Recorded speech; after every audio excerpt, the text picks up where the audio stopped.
नमस्कार. आपल्या अण्णा या यूट्यूब चॅनलवर आपण सर्वांचं स्वागत. आज आपण मुख्यमंत्री एकनाथराव शिंदे यांचा गृहजिल्हा असलेल्या ठाणे जिल्ह्यातील लोकसभा मतदारसंघांची माहिती जाणू. ठाणे हा तसा मूळ शिवसेनेला सर्वात प्रथम यश देणारं शहर. ठाण्यातील नगरपालिकेपासून ती त्यानंतर तिचं रूपांतर महापालिकेत झाल्यानंतरही आजतागायत एकाच दुसरा अपवाद वगळता मागील याच्यापर्यंत ठाणे महापालिकेवर शिवसेनेचाच भगवा झेंडा फडकत होता. याच महापालिकेच्या राजकारणातून धर्मवीर आनंद दिघे यांचे शिष्य असलेले एकनाथ शिंदे यांचं राजकारण इथं बहरलं आणि मग फार ते आमदार झाले, मंत्री झाले आणि पक्षात फूट पाडून मुख्यमंत्री पण झाले आहे. तर ठाणे या मतदारसंघातून एकत्रित शिवसेना असताना 2 वेळेस राजन विचारे हे विजयी झाले होते. शिवसेनेत फाटाफूट झाली. राजन विचारे उद्धव बाळासाहेब ठाकरे यांच्यासोबतच राहिले. साहजिकच त्यामुळं ठाणे लोकसभा संघ हा महाविकास आघाडीत शिवसेनाकडे सुटला आणि येथून राजन विचारेंना उमेदवारी देण्यात आली.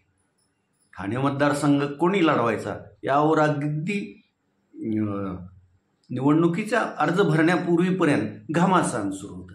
भाजप आपला आग्रह सोडायला तयार नव्हतं, तर मुख्यमंत्री कोणत्याही स्थितीत हा मतदारसंघ आपल्याच पक्षाला मिळावा यासाठी शेवटपर्यंत आग्रही राहिले आणि शेवटी त्यांच्या पक्षाला हा मतदारसंघ सुटला आणि त्यांनी महायुतीतून शिवसेना एकनाथ शिंदे पक्षाचे उमेदवार म्हणून ठाण्याचे माजी महापौर, सध्या शिवसेना एकनाथ शिंदे पक्षाचे प्रवक्ते नरेश म्हस्के यांना त्यांनी उमेदवारी दिली.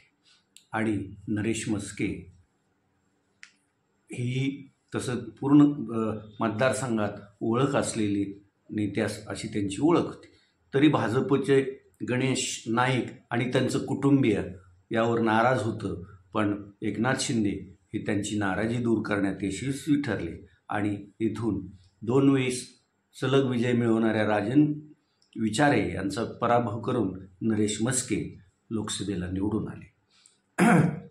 या मतदारसंघात नरेंद्र म्हस्के उर्फ नरेश म्हस्के यांना 7,34,231 मतं मिळाली, तर राजन विचारे यांना 5,17,220 मतं मिळाली आणि म्हस्के 2,17,011 एवढं मताधिक्य घेत इथून विजयी झाले. त्यानंतर सर्वांचं लक्ष होतं ते कल्याण लोकसभा मतदारसंघ.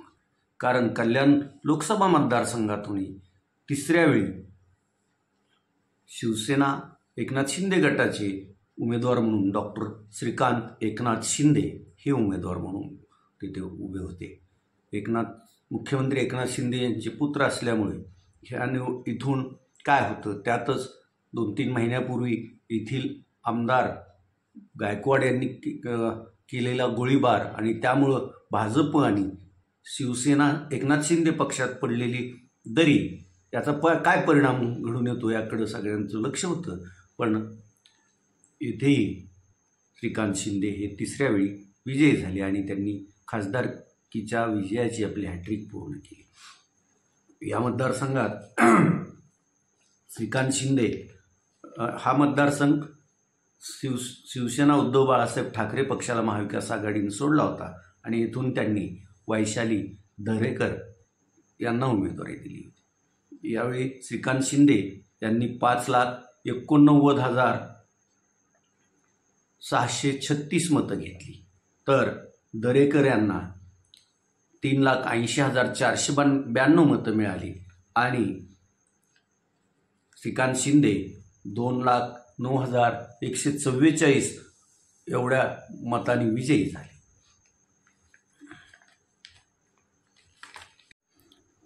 राष्ट्रवादी शरदचंद्र पवार गटात दाखल झालेल्या सुरेश म्हात्रे उर्फ बाळ्यामामा यांना उमेदवारी देण्यात आली। या मतदारसंघातून निलेश साबरे हेही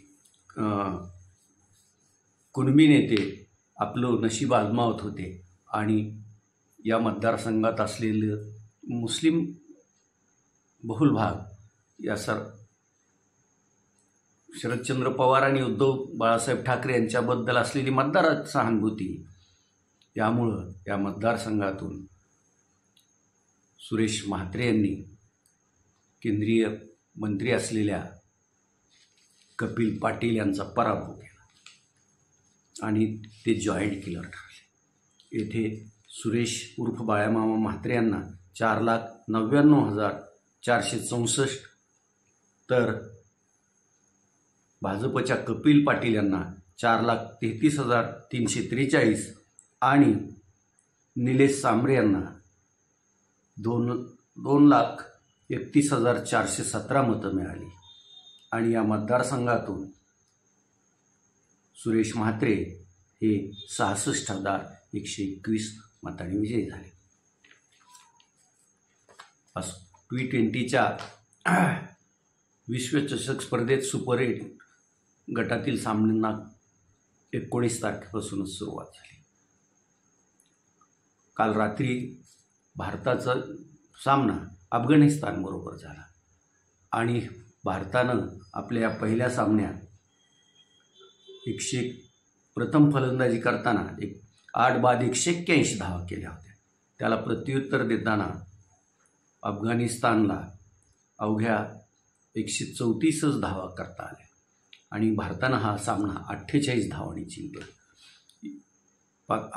भारतीय गोलंदाज जसप्रीत बुमराह, अर्शदीप सिंह, कुलदीप यादव यांनी अफगाणिस्तानला रोखण्यात यश मिळवलं। बुमराह, अर्शदीप यांनी प्रत्येकी 3 तर कुलदीप यादव यांनी 2 गडी बाद केले होते। आज सकाळी ऑस्ट्रेलिया आणि बांगलादेश असा सामना सुरू आहे आणि या विश्वचषकातली पहिली हॅट्रिक सलग 3 चेंडूवर 3 गडी बाद करण्याचा पराक्रम ऑस्ट्रेलियाचा पॅट कमिन्सनं केला आहे। त्यानं 18वी त्याची सामन्यातील 18वं षटक टाकताना 5व्या आणि 6व्या चेंडूवर सलग गडी बाद केले होते आणि या सामन्यातील शेवटचं षटक त्याच्याकडेच आलं आणि या 20व्या षटकातल्या पहिल्या चेंडूवर त्याने 1 गडी बाद केला आणि असे त्याने हॅट्रिक पूर्ण केली। या T20 विश्वचषकात आत्तापर्यंत 7 हॅट्रिक झाल्या होत्या आणि पॅट कमिन्सची 8वी हॅट्रिक आहे।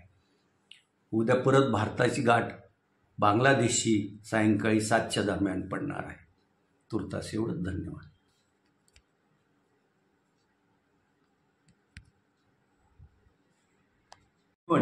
या मतदारसंघातून भाजपने केंद्रीय राज्यमंत्री असलेल्या कपिल पाटील यांना उमेदवारी दिली होती, तर हा मतदारसंघ महाविकास आघाडीत राष्ट्रवादी शरदचंद्र पवार गट यांना सुटला आणि इथून शिवसेना मनसे असा प्रवास करत